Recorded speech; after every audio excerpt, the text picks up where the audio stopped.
ntandikiddewo ne mwana mwenzi Dr. Jose Chameleone.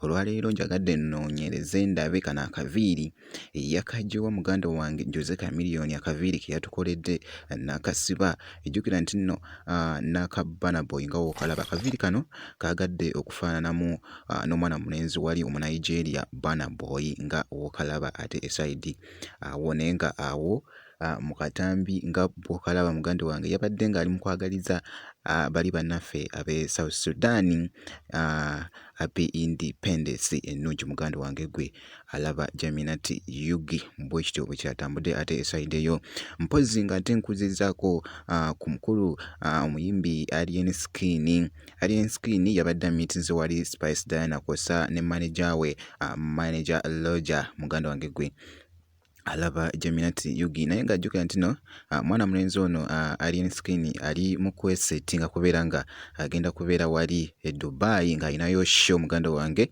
era beera nga ab'e Dubai babeere nga bamwesettingidde esayidi eyo, ate akatambi bwe kityo bwe kitambula.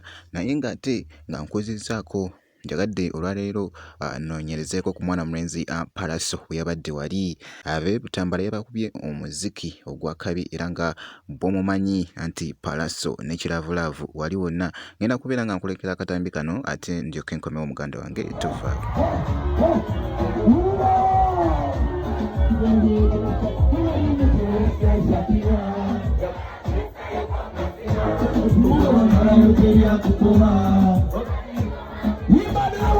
I'm gonna